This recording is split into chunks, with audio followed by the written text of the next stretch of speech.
So this is the last video on moral theories, and the theory we're going to talk about is feminist care ethics.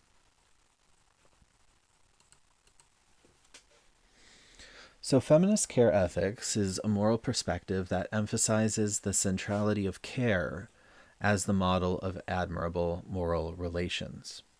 So rather than rational agreement, rather than following a consistent set of principles, rather than doing whatever causes the best outcome, here we're doing whatever is in accordance with what we care about. And that's the most moral thing. So let's apply feminist care ethics to a trolley problem. We would say pull the lever or not according to how your relative care for and relations with the specific victims motivate you to act, as long as not discriminatory. So the answer would have to address what it is that you care about. So do you care more for the people on one side of the tracks versus the other side of the tracks? Maybe you personally know some of the people and would prefer those people that you care about not die. These are the kinds of considerations that a care ethic can make, which other ethics haven't been able to make. So if you're a utilitarian, you're not supposed to just be concerned with your personal care about the situation. You're not supposed to just care about your relations with the people on the tracks. You're supposed to be treating people equally. That's the same probably with a Kantian perspective too, and also even some of the other perspectives would probably subscribe to that kind of impartiality. But a care ethic allows you to be partial towards your care and allows you to have different care for different things, and then allows for you to guide your actions based on your relative care for different things. So you could answer the trolley problem in different ways depending on how you have distributed your care over different people. So what are some advantages of feminist care ethics? So for one thing, standing on one's rights, insisting on a fair share, and ensuring that the guilty are given just deserts, those are moral things, but those are not the things that we think are important in loving relationships. We often talk about love and our relationships with people as guiding us, and those being some of the most important things in our lives. And many of the intuitions of the moral theories that are impartial, they don't allow space for those kinds of those kinds of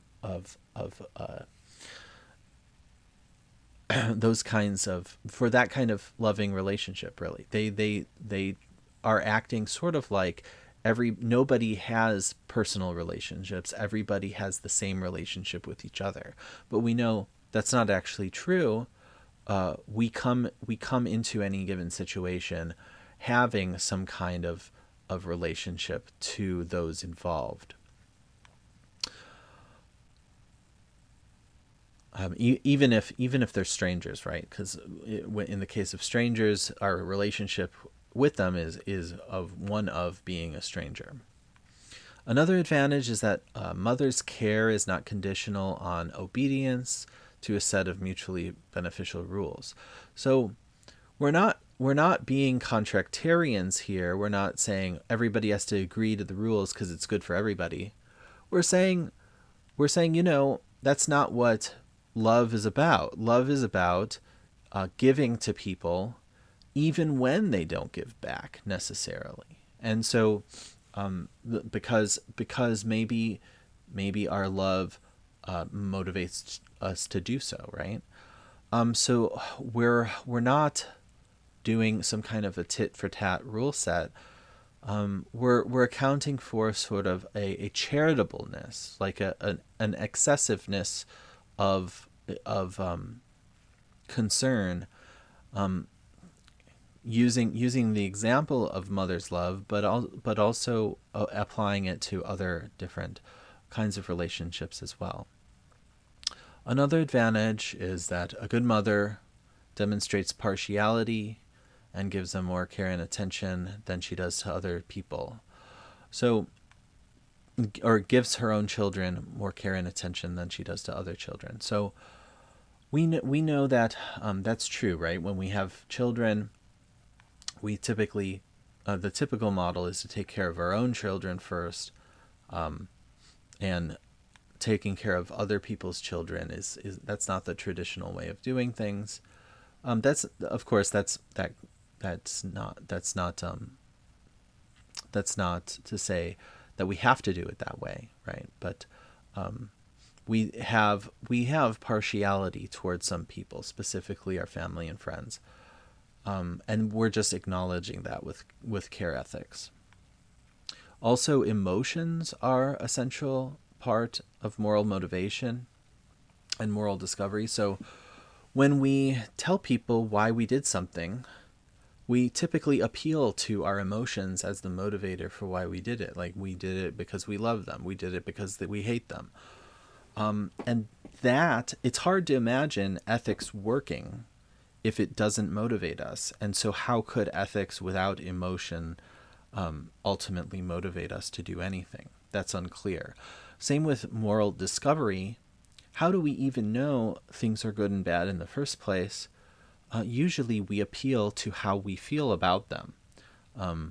If we feel good about them, we think it's good. If we feel bad about them, we think it's bad. We can be wrong about that. We can be mistaken about that. But ultimately, it seems to be sort of an affective judgment, an emotional judgment that is at the bottom of our way of judging whether or not certain things seem good or bad, right?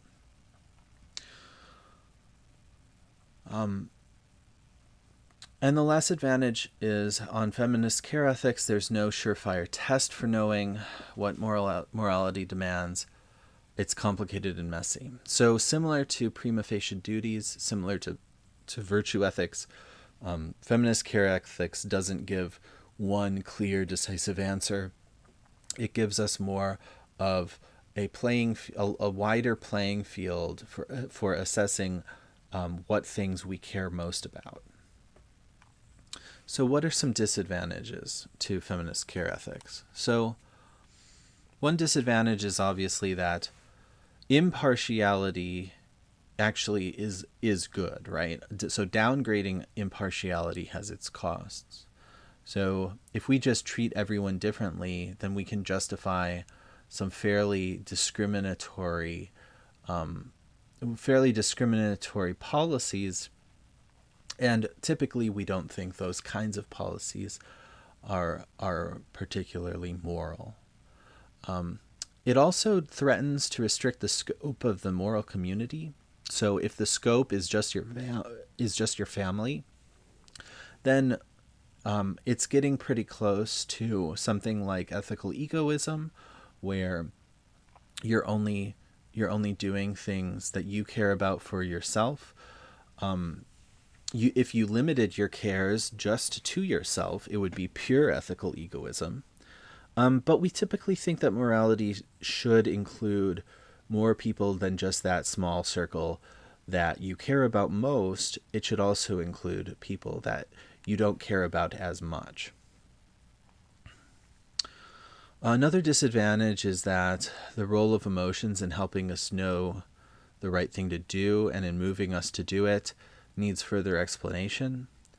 So people do moral things based on their emotions, but they also do very immoral things based on their emotions, right? So it's not clear that just following your emotions leads you to the moral answer. In fact, it seems pretty clear that that's not what we mean when we say that something's moral. It's not just following your emotions.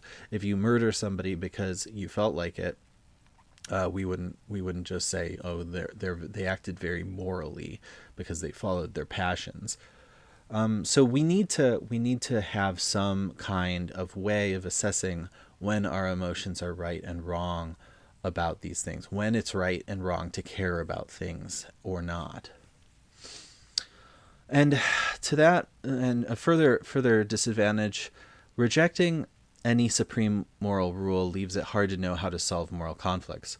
So just like with prima facie duties, if we have multiple concerns in the world, so we care about one person, care about another, let's say the two people are strapped on the trolley tracks and we have to decide who lives, who dies, how do we resolve that if we care about them both?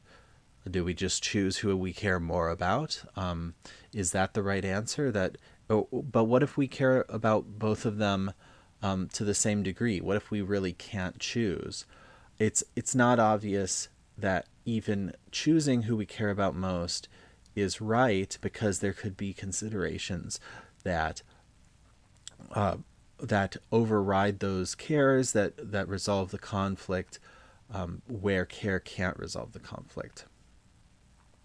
Another disadvantage is that while cooperation is an excellent thing, we also need to have strategies for deal with uncooperative people in our governments. So this is what the contractarians would say, right? They would say, well, we need a strong authority figure to enforce the law, because that's the only way morality works, is if everybody realizes that they can't just do what they want. And the only way they realize that, if they're motivated not to, which is when there's some kind of disincentive, some kind of punishment involved. And a care ethic sort of implies that we just act positively towards the things we care about, but that doesn't give us a good strategy for acting negatively if we need to, right? How do we deal with somebody who is assaulting us in a care ethical framework? Do we care for that person? Do we try to bring them into our sphere of care? That doesn't seem like the right answer, but it doesn't seem like care ethics provides a way of thinking about that problem, because what we have to do seemingly in that situation is precisely to not care. Maybe we need to have self-defense and ward off the person, and that requires us being hostile to that person, so not acting in a caring way. And the last disadvantage here is that while justice and rights are not the whole of morality, they are nonetheless a very important part of it. So abandoning rights and abandoning justice and just following what we care about, and just following an emotional intuition of caring for people, that seems to leave something out of our picture of morality. It seems like we probably do want to do both. We want the justice and we want the care included.